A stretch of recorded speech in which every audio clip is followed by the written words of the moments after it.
오늘의 주요 뉴스입니다. 정부가 내년도에 일자리 15만 개를 늘리기로 했습니다.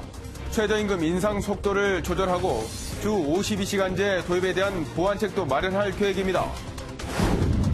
비위 의혹이 불거져 검찰로 복귀한 김태우 전 청와대 특별감찰반원이 현 정부도 민간 부문을 사찰하고 특정 장관을 경질하려 첩보 생산을 지시했다고 주장했습니다. 청와대는 허위 주장이라면서 법적 대응에 나서겠다고 밝혔습니다. 태안화력발전소가 협력업체 직원이 숨진 현장에서 사고를 수습하는 중에도 발전소를 가동하기 위해 다른 컨베이어 벨트를 작동한 것으로 확인됐습니다. 경찰은 숨진 김 씨의 동료로부터 안전교육도 제대로 받지 못했다는 진술도 확보한 것으로 알려졌습니다. 교육부가 전국 초중고교에 대한 감사를 벌인 결과 92%의 학교에서 비위가 발견됐습니다. 시험지 유출 사고가 벌어진 제2의 숙명여고만도 13곳이나 됐습니다. 남북이 감시 초소인 GP를 각자 철수하고 이를 상호 검증한 가운데 국방부와 합동참모본부가 북측의 GP가 완전히 파괴됐다고 평가했습니다. 북측 GP의 불능화 평가는 현장 검증과 전문가 분석 등을 통해 이루어졌습니다. 오늘은 전국이 대체로 맑은 가운데 낮 최고 기온이 4도에서 11도를 기록하는 등 영상권에 머물겠습니다. 하지만 중국발 미세먼지가 유입돼 수도권과 강원 영서, 대전, 세종 등 중서부 지방의 미세먼지 농도는 온종일 나쁨 수준을 보이겠습니다. 안녕하십니까. 굿모닝 MBN입니다. 문재인 대통령 주재로 처음 열린 확대 경제장관 회의에서 정부는 내년 경제 성장률을 2.7%로 전망했습니다. 예상보다 낮춰 잡은 수치로 문재인 대통령은 경제 상황을 엄중하게 인식해서 최저임금 인상과 관련해 속도 조절을 언급했습니다. 최중락 기자가 보도합니다. 문재인 대통령이 직접 주재하고 경제 관련 부처 장관들이 모두 참석한 확대 경제 장관회의. 정부는 내년도 경제 성장률을 2.6에서 2.7%로 올해와 비슷한 수준으로 전망했습니다. 성장률은 금년과 유사한 2.6% 내지는 2.7%로 목표하고 월 취업자 수 증감은 금년도 10만 명보다 훨씬 늘어난 15만 명대 수준으로. 문 대통령도 경제 상황이 엄중함을 인식하고 논란이 된 최저임금 인상과 노동시간 단축과 관련해 보완 필요성을 언급했습니다.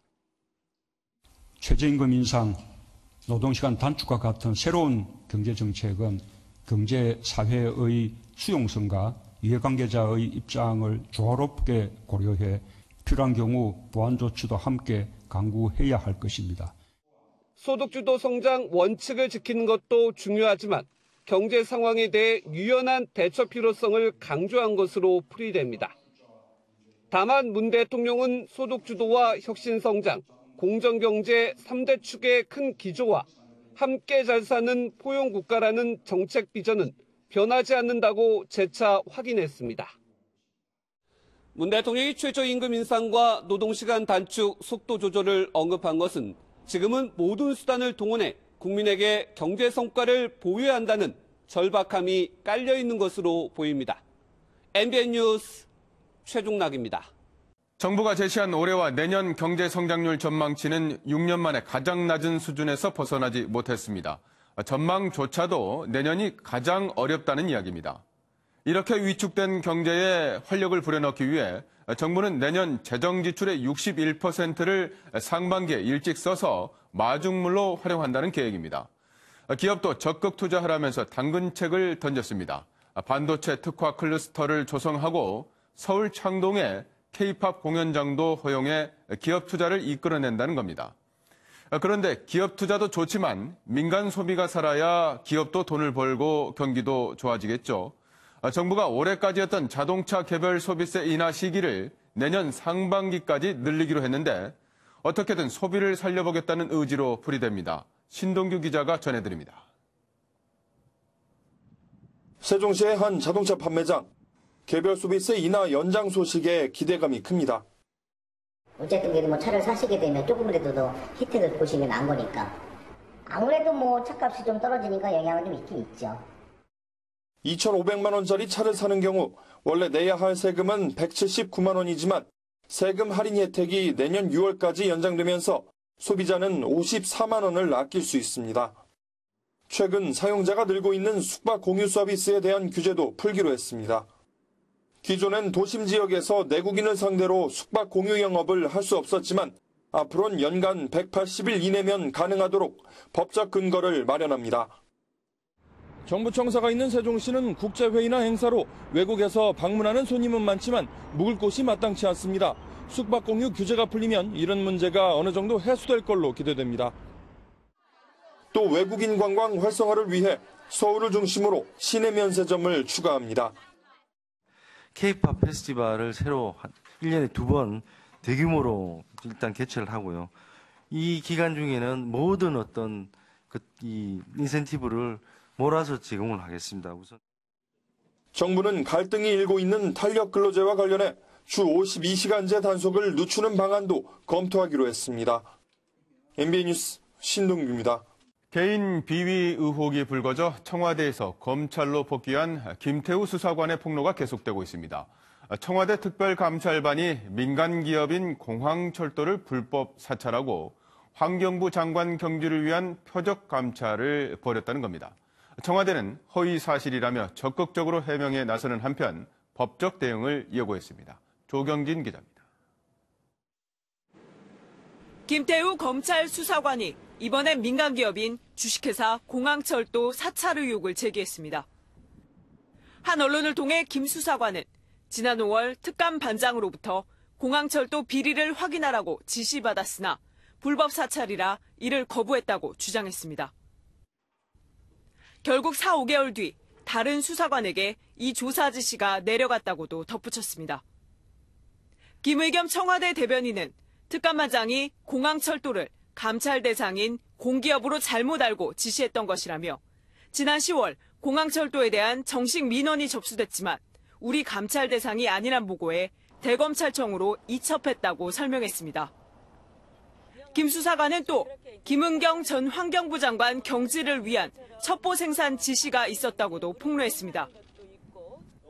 반면 김 대변인은 특정 장관을 겨냥한 감찰이 아닌 언론의 지적에 대한 사실관계 확인을 지시한 것이라고 밝혔습니다.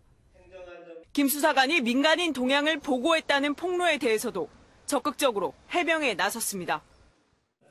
검증되지 않은 첩보 보고는 3단계의 검증 절차를 거쳐 업무 범위에 해당하지 않거나 그 내용의 신빙성이 인정되지 않는 경우 폐기됩니다. 청와대는 내부 자료를 언론에 유출한 김 수사관에 대한 추가 징계 요청서를 법무부에 보내고 잇따른 허위 주장에 법적 조치도 취하겠다고 밝혔습니다. MBN 뉴스 조경진입니다. 청와대 특별감찰반이 민간인 정보도 수집했다는 주장이 나오자 야당은 국기문란 사건으로 규정하고 진상조사가 필요하다며 비판했습니다. 박근혜 정부 시절 박관천 경정의 청와대 문건 유출 사건까지 거론하며 내로남불이라고 비꼬았습니다. 이동석 기자입니다. 청와대 특별감찰반으로 활동했던 검찰 수사관이 민간인 사찰 목록을 공개하자 자유한국당은 이를 국기문란 행위로 규정했습니다. 김병준 비대위원장은 문재인 대통령이 후보 시절 불법 사찰을 막겠다고 했다며 자체적인 진상조사단을 꾸리겠다고 말했습니다. 내로남불도 이런 내로남불이 어디 있나. 청와대와 여당이 자꾸 국정조사거리를 늘리지 않았으면 좋겠습니다. 바른미래당은 청와대 비위를 견제할 특별감찰관 자리가 26개월째 공석이라며 청와대의 감시 기능이 마비됐다고 비판했습니다.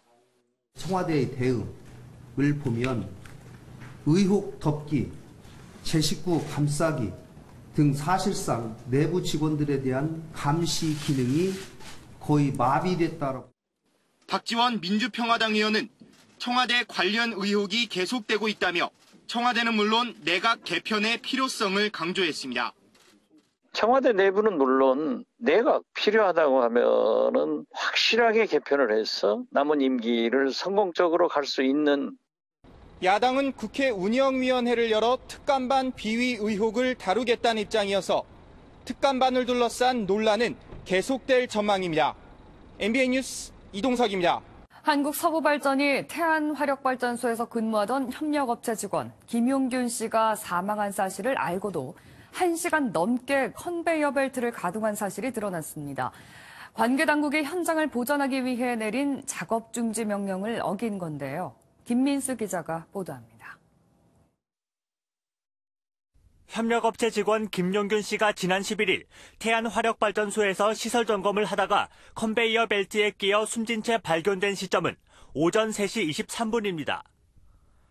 사고가 발생한 지 1시간 뒤에 발전소 측은 고용노동부 보령지청에 신고했고 현장 보전이 필요하다고 판단한 고용노동부는 오전 5시 37분 태안화력본부에 컨베이어 벨트 가동 중지 명령을 내렸습니다.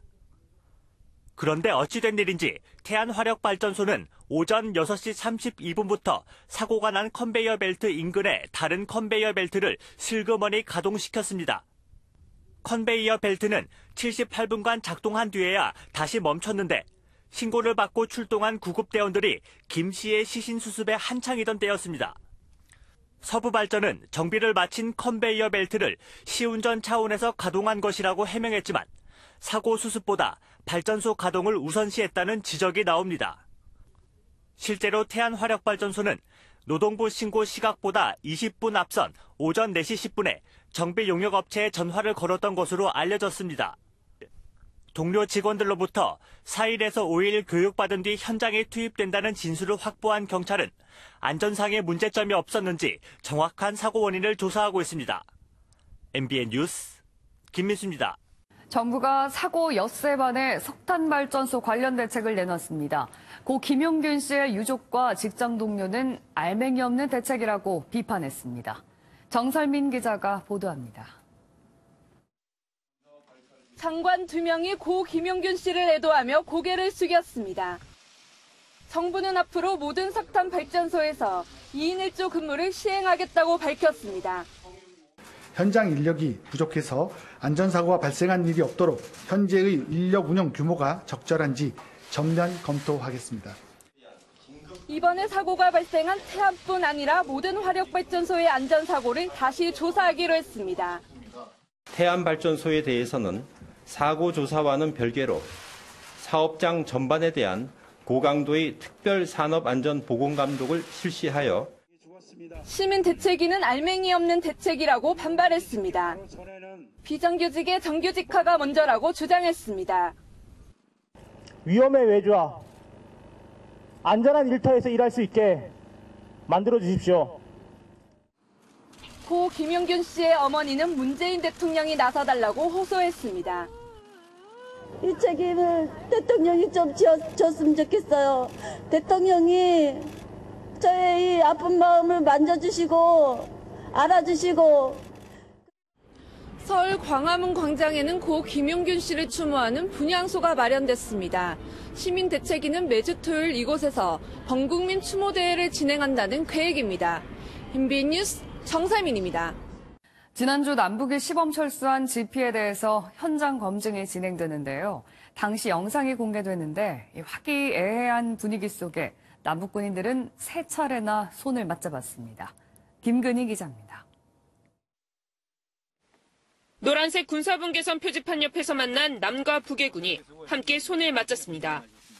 사전 약속대로 우리 측이 먼저 북한의 시범철수 GP 11곳에 대한 현장 검증이 나섭니다.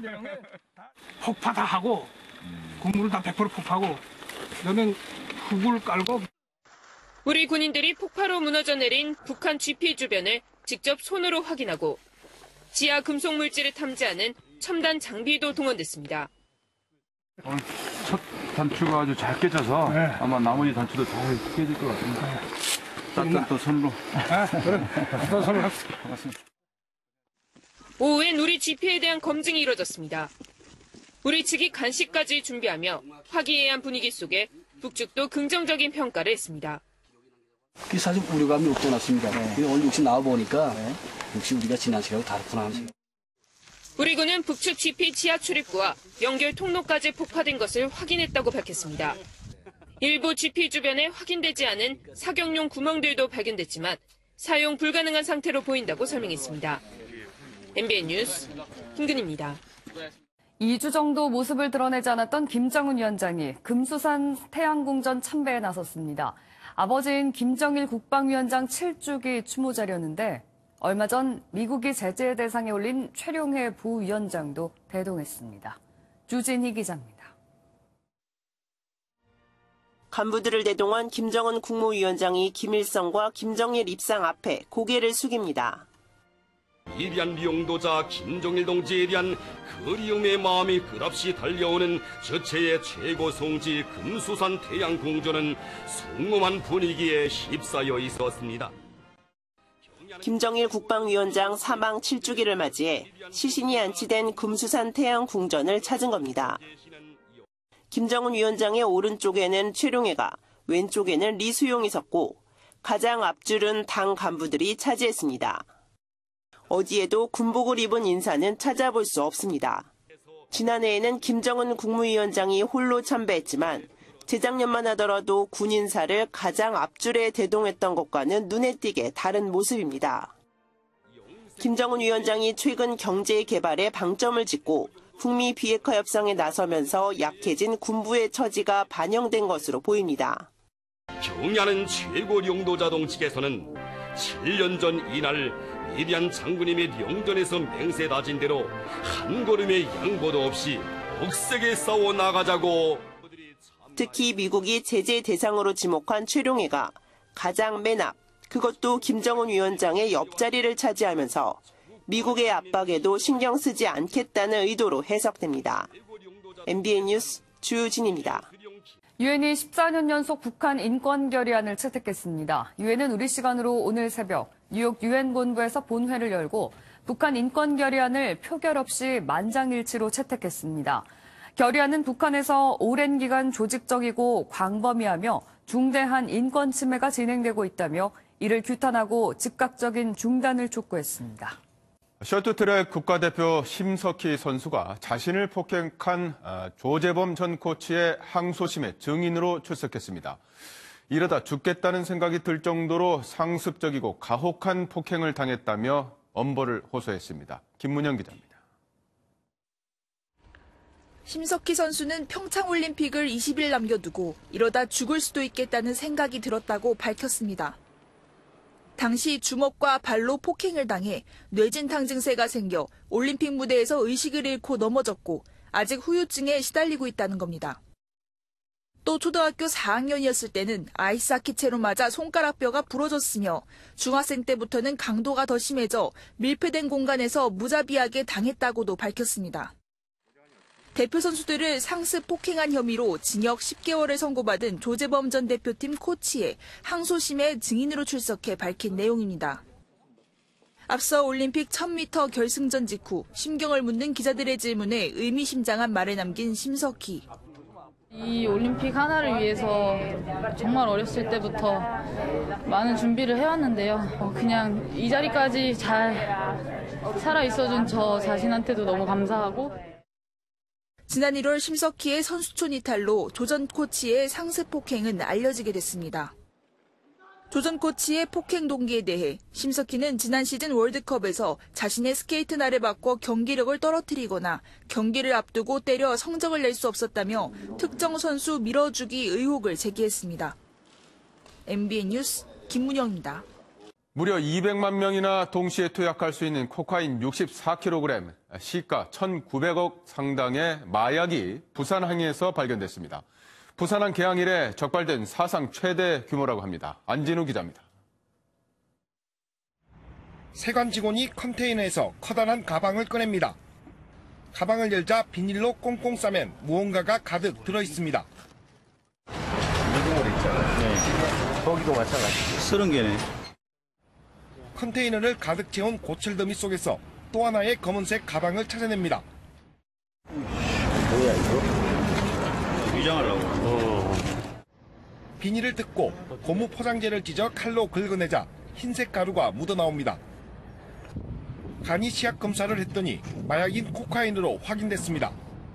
적발된 코카인은 63.88kg, 시가로 1,900억 원 상당으로 200만 명이 동시에 투약할 수 있는 양입니다. 부산항 개항 이래 최대 규모입니다. 에콰도르에서 출발해 멕시코를 거쳐 이곳 부산항으로 들어온 화물의 최종 목적지는 중국이었습니다. 국제 마약 조직이 한국을 마약 유통의 중간 경유지로 활용하려 한 것으로 추정됩니다. 멕시코 세관으로부터 정보를 제공받아 우리나라를 경유지로 이용했을 뿐 국내로 밀반 유입을 시도한 것은 아닌 것으로 밝혔습니다. 세관은 외국 세관과의 국제 공조를 강화하는 한편 멕시코 등 마약 우번 국가에서 들어오는 화물 검사를 강화하기로 했습니다. MBN 뉴스 안진우입니다. 밤사이 사건 사고 소식입니다. 어제 오후 경기도 과천의 한 무대 제작 공장에서 불이 나 50여 명이 대피하는 소동이 벌어졌습니다. 전국 곳곳에서도 크고 작은 화재가 이어졌습니다. 김현 기자입니다. 공장 건물 안에서 검은 연기와 함께 시뻘건 불길이 타오릅니다. 소방관들은 불길이 산으로 번지는 것을 막으려고 연신 물을 뿌려댑니다. 과천시의 한 무대 제작 공장에서 불이 난 건 어제 오후 2시 반쯤. 인명피해는 없었지만 해당 건물과 바로 옆 농기계 수리소까지 건물 2곳이 불에 탔습니다. 경찰과 소방당국은 공장 보일러에서 불이 시작된 것으로 보고 정확한 화재 원인과 피해 현황을 파악 중입니다. 도로 한가운데 멈춰선 차량에서 불길이 치솟습니다. 어제 오후 6시쯤 서울 하월곡동의 북부 간선도로를 달리던 승용차에서 화재가 발생해 1시간여 만에 꺼졌습니다. 인명피해는 없었지만 소방서 추산 850만 원의 재산 피해가 발생했으며 도로가 통제되면서 퇴근길 극심한 정체를 빚었습니다. 어제 오후 8시 반쯤 대구 구암동의 한 교회 건물에서 불이 나 건물 내부를 태우고 30분 만에 진화됐습니다.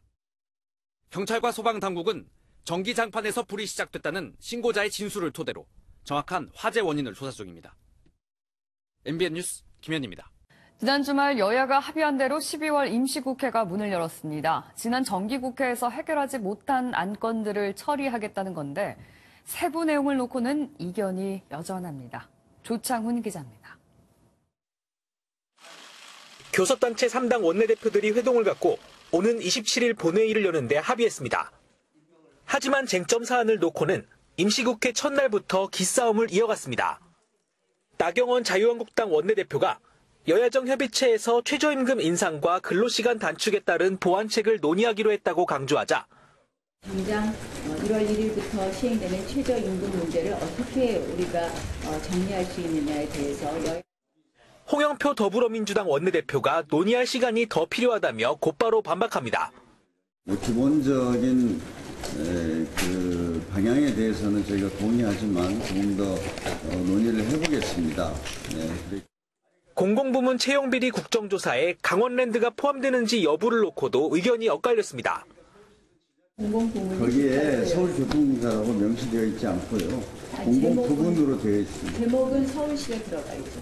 예, 여기에 한국당은 청와대 특별감찰반 논란과 관련해 국회 운영위 소집을, 민주당은 유치원법 처리를 앞세우는 등 현안을 둘러싼 신경전은 계속될 전망입니다. MBN 뉴스 조창훈입니다. 여야가 지난 주말 가까스로 선거제 개편안에 합의하면서 손학규, 이정미 대표도 단식을 풀고 복귀했죠. 그런데 합의문 잉크가 마르기도 전에 각 당마다 다른 목소리를 내고 있습니다. 특히 한국당은 선거법도 선거법이지만 그보다 원포인트 개헌을 반드시 얻어내겠다며 벼르는 분위기입니다. 박유영 기자입니다.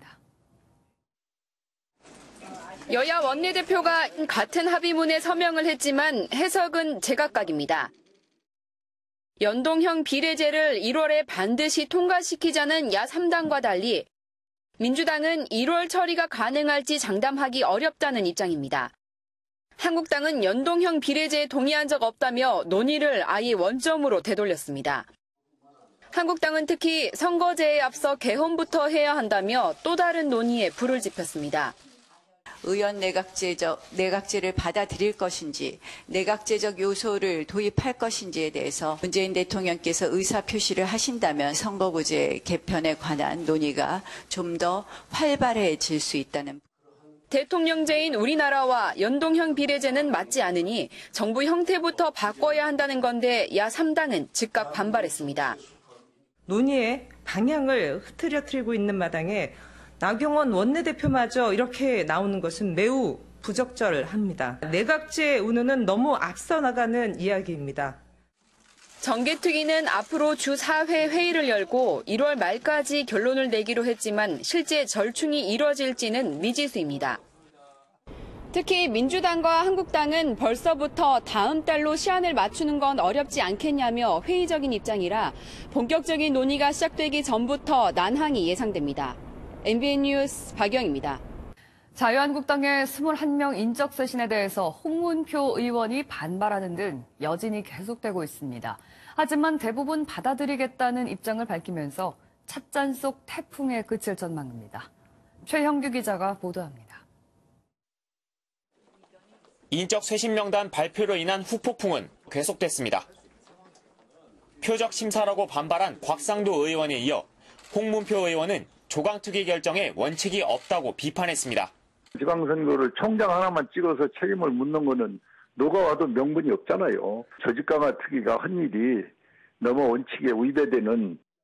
강한 반발이 예상됐던 홍문종 의원은 특정 그룹의 입맛에 맞춘 인적 청산으로 당이 어려움에 빠지게 될까 걱정이라면서도 인적 청산 자체에 반기를 들 생각은 없다며 한 발 물러섰습니다. 이미 수용 의사를 밝힌 김용태, 윤상현, 원유철 의원에 이어 황영철 의원이 입장문을 통해 당의 결정에 따르겠다고 말했습니다. 이렇게 찻잔 속의 태풍으로 끝난 것은 내년 2월 새로운 당 지도부가 선출되면 이번 결정을 뒤집을 수 있다는 판단인데 인적 쇄신을 주도한 김병준 비대위원장은 국민에 대한 모독이라고 비판했습니다. 어떻게 다음 지도부가 함부로 할 수 있다고 그렇게 함부로 이야기를 할 수가 있습니까? 우리 정치에 대한 폄하고 국민에 대한 모독이라고. 이런 가운데 복당설이 무성하던 이학재 바른미래당 의원이 오늘 한국당행을 선언하면서 바른미래당 의원의 연쇄 탈당으로 이어질지 주목됩니다.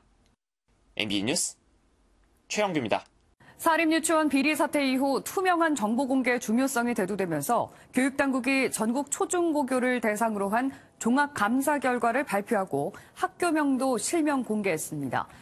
2015년 이후 감사를 받은 전국의 초중고교 1,392개가 그 대상인데 10곳 중 9곳이 감사를 받았습니다.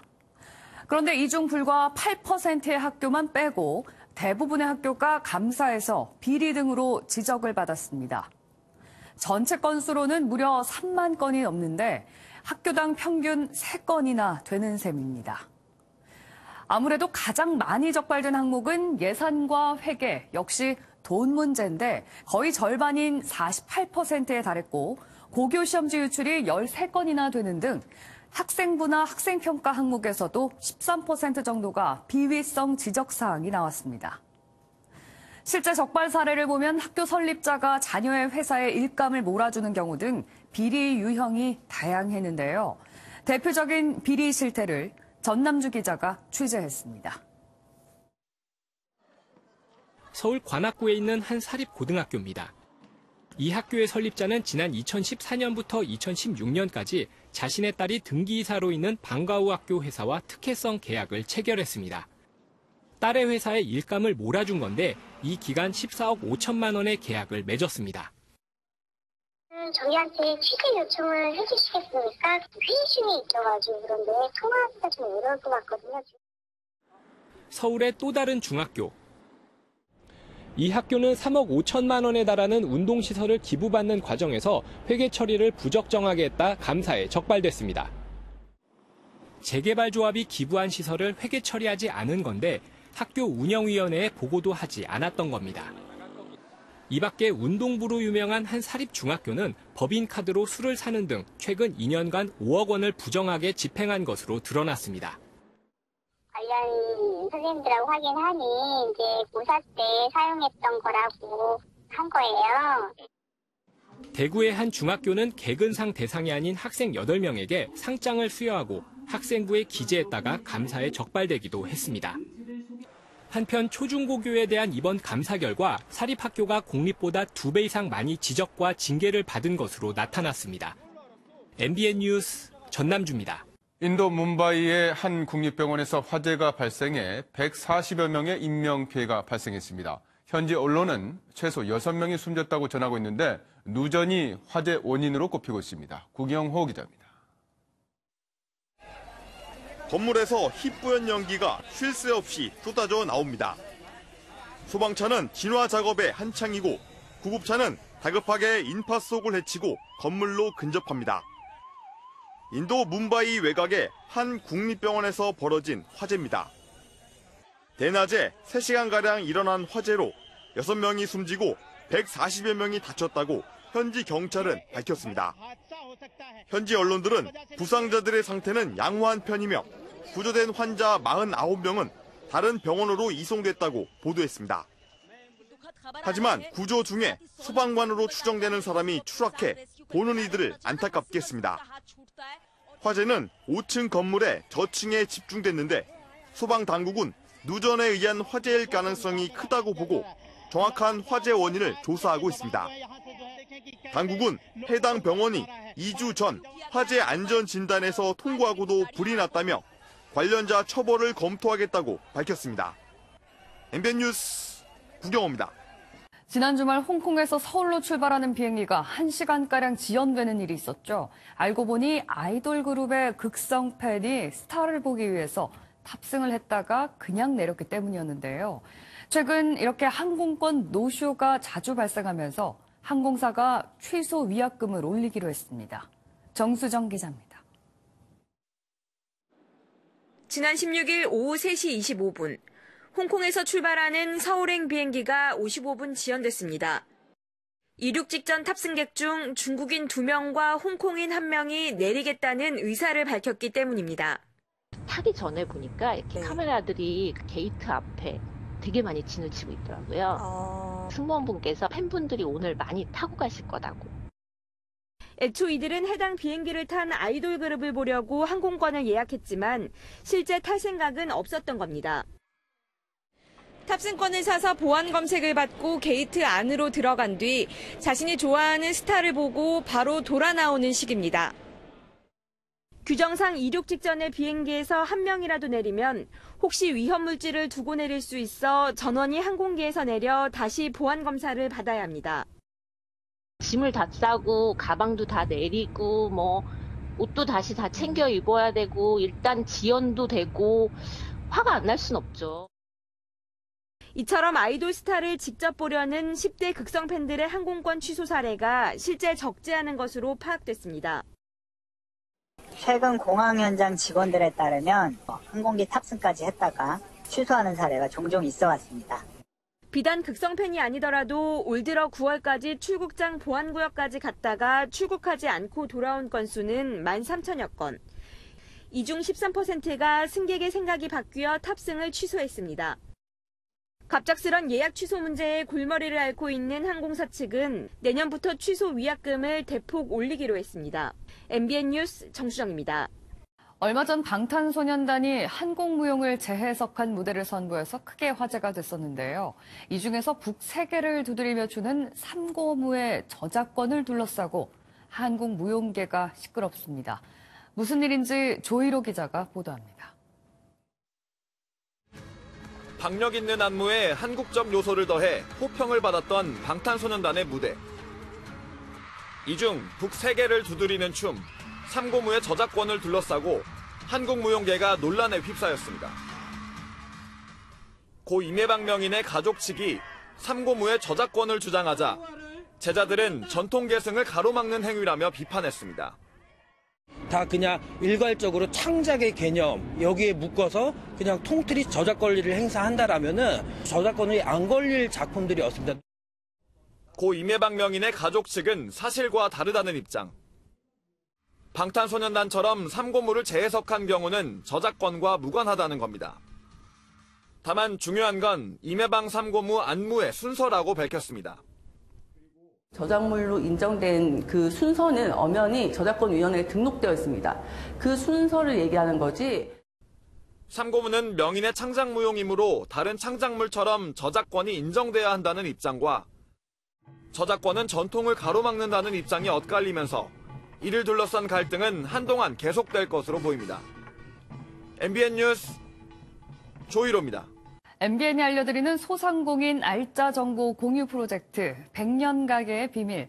8번째 주인공은 물건만 파는 게 아니라 운동 또 낚시와 관련된 다채로운 프로그램을 개발해서 동호인들의 마음을 사로잡은 곳입니다.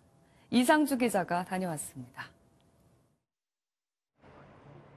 배드민턴채와 테니스 라켓부터 운동용 실내 자전거까지. 인근 스포츠 동호회 사람들은 장비에 문제가 생기면 이곳으로 모입니다. 사장님께서 라켓을 어떻게 사용하면은 더 오래 사용하고 줄을 매는 압력 같은 것도 자세히 알려주셔서 소통하는 모습이 이 사장님의 그 큰 장점인 것 같습니다.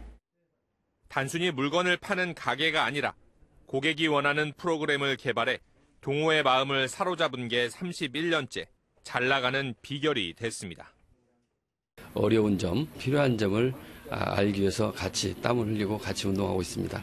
편하게 운동도 하고 편하게 이야기하는 소통의 장소와 바다낚시 비수기인 12월, 낚시를 가지 못한 꾼들은 이곳으로 모입니다. 물길이 좋은 곳, 어떤 미끼를 써야 하는지 다양한 정보를 얻을 수 있기 때문입니다. 원래 그저 지뢰 같은 걸 잘 안 썼어요, 원래. 정말 유명하신 양반이요. 낚시 장비만 파는 곳이 아닌 최적의 낚시 코스와 맞춤형 미끼까지 제공하는 사랑방을 만든 덕택에 김영환 대표는 40년 넘게 낚시꾼들의 사랑을 받고 있습니다. 영광서부터 격포까지 승선 낚시를 해보려고 이 서해바다에 대해서 좀 개발을 해야겠다. 그래 이덕화 씨가 그런 거를 이제 좋아해가지고 아침에 한 4시나 4시 반 되면 꼭 와요. 밤 공연을 하고. 고객이 원하는 것을 제공하고 고객과 함께 마음으로 즐기는 가게. 100년을 이어가는 비법입니다. MBN 뉴스 이상주입니다. 음주운전 혐의로 약식 기소된 이용주 민주평화당 의원에게 법원이 벌금 200만 원의 약식 명령을 내렸습니다. 약식 명령은 재판 없이 벌금 과태료 등의 처분을 하는 절차로 불복할 경우 일주일 이내 정식 재판을 청구할 수 있습니다. 전매로 사들인 분양권이 과거 불법 청약으로 당첨됐었다는 이유로 계약이 취소될 위기에 처했던 서울 송파구 헬리오시티 등 아파트 입주 예정자에게 구제의 길이 열렸습니다.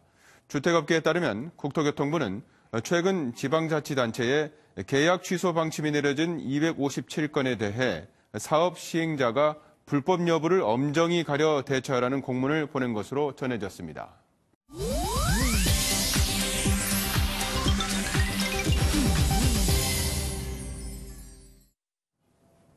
인터넷상에선 어떤 소식들이 화제일까요? 인터넷 마글마글입니다.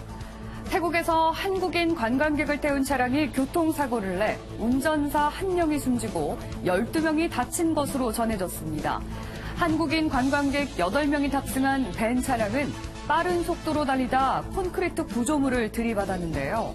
뒤따르던 오토바이와 트럭은 이를 미처 피하지 못했고 탑승자 4명이 다쳐 병원으로 옮겨진 것으로 알려졌습니다. 트럭 운전자는 벤 차량의 속도 위반을 주장했는데요. 태국 경찰은 정확한 사고 원인을 조사 중입니다. 미국의 한 음료 회사가 1년간 스마트폰을 사용하지 않는 사람에게 1억 원의 상금을 주겠다고 내걸어 화제입니다. 일명 스마트폰 사용 금지 이벤트. 18세 이상의 미국 시민만 신청이 가능한데요. 1년 후 거짓말 탐지기를 통해서 합격자를 추려낸다는 계획입니다. 회사 측은 의미 없는 스크롤로 청소년들이 시간을 낭비하고 있다면서 이를 개선하다는 취지로 이벤트를 기획했다고 하는데요. 정말 상금을 타가는 사람이 있을지 1년 후가 기다려지네요. 최근 유명인들도 보이스피싱 피해 사례가 잇따르고 있는데요. 이번엔 걸그룹 FX의 루나가 보이스피싱 사기를 당한 것으로 알려졌습니다. 보이스피싱범은 루나의 카카오톡 계정을 해킹한 뒤 루나의 어머니에게 접근해 2차례나 600만 원씩을 요구한 것으로 전해졌는데요. 루나는 자신이 당한 범죄 수법을 공개하면서 네티즌들에게 주의를 당부했습니다. 카카오톡 프로필에 사진이 뜨지 않고 빨간색 지구본 모양이 있으면 보이스피싱을 의심하라는 건데요. 평소 알고 지낸 사람이어도 해외에서 메시지를 보낼 경우엔 프로필에 빨간색으로 표시된다고 하니 피해 입지 않도록 참고하셔야겠습니다. 성형수술 부작용으로 부푼 얼굴 때문에 일명 선풍기 아줌마로 알려진 한혜경 씨가 57세의 나이로 생을 마감했습니다. 젊은 시절 예뻐지고 싶은 마음에 여러 차례 불법 성형수술을 받았다가 얼굴이 부풀어 오르는 부작용에 시달렸던 한 씨. 이후엔 스스로 얼굴에 콩기름과 파라핀까지 주입할 정도로 조현병 증상까지 겪은 것으로 알려졌습니다. 정확한 사인은 알려지지 않았지만 한 씨의 사망 소식이 전해지면서 많은 누리꾼들은 애도의 뜻을 보냈습니다. 인터넷 마글마글이었습니다. 요즘 사반사운이라는 말은 옛말이 돼버렸습니다. 한파 아니면 미세먼지입니다. 오늘 중서부 지방에 계신 분들은 마스크를 꼭 챙기셔야겠습니다. 대기 정체로 어제 쌓인 미세먼지가 해소되지 못하면서 수도권과 영서, 대전과 세종, 충북에서는 종일 미세먼지 농도 나쁨 수준을 보이겠습니다. 여기에 밤부터는 중국발 스모그가 또 유입되면서 내일은 전국에서 공기가 탁하겠습니다.